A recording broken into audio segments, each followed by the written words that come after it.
Good morning, welcome back to my daily blog.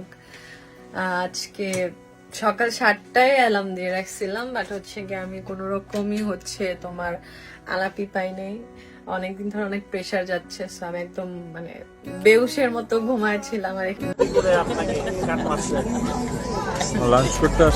এবার হানিমুনে মালদ্বীপ থেকে লাইভে সুখবর দিলেন তাহসানের স্ত্রী রোজা। বিতর্ক পাশে রেখে হানিমুনে তাহসান রোজা কত আনন্দ করছে, সম্পূর্ণ ভিডিও দেখে আপনার মতামতটি জানিয়ে দিন।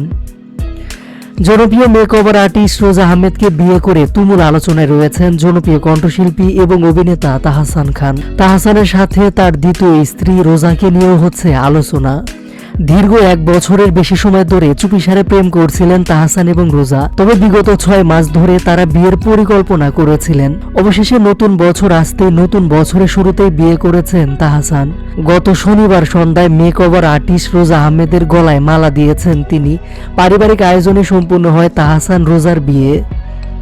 এদিকে সব বিতর্ক ছাপিয়ে বিয়ের 3 দিনের মাথায় স্ত্রী রোজাকে নিয়ে হানিমুনে মালদ্বীপ গেছেন তাহসান।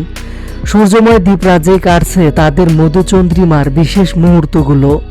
অন্যদিকে তাহসানের স্ত্রী একজন মূলত মেকওভার আর্টিস্ট এবং ব্লগার। ব্লগ এবং সোশ্যাল মিডিয়ায় ভিডিও আপলোড করাই যেন তার নেশা, তাই তো এবার হানিমুনে গিয়েও ব্লগ ভিডিও করলেন। দেশের তুমুল জনপ্রিয় কণ্ঠশিল্পী তাহসানকে বিয়ে করে যেন রোজা আরো বেশি আলোচনায় এসেছেন। সোশ্যাল মিডিয়ায় তার বিভিন্ন পুরাতন ছবি ভিডিওগুলো ভাইরাল হচ্ছে। সব মিলিয়ে তাহসানের সাথে আলোচনায় রয়েছেন তার স্ত্রী রোজা।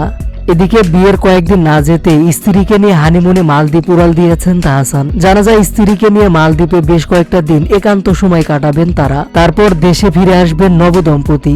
দেশে ফিরে এসে আমেরিকায় চলে যাবেন তাহসানের স্ত্রী রোজা, কেননা সেখানে তার মেকওভার প্রতিষ্ঠান আছে, সেটাও দেখভাল করতে হবে। আর অন্যদিকে তাহসান ব্যস্ত হয়ে পড়বেন দেশে মিউজিকের কাজে। সব মিলে আমেরিকা আর বাংলাদেশে আসা যাওয়ার মধ্যে থাকবে তাহসান এবং রোজা দুজনেই। এদিকে দীর্ঘ 1 বছরের বেশি সময় প্রেমের পর সবাইকে চমকে দিয়ে বিয়ে করে তাহসান রোজা দুজনেই খুবই খুশি। তাহসান বলেন, রোজাকে পেয়ে নিজেকে ভাগ্যবান মনে করছি।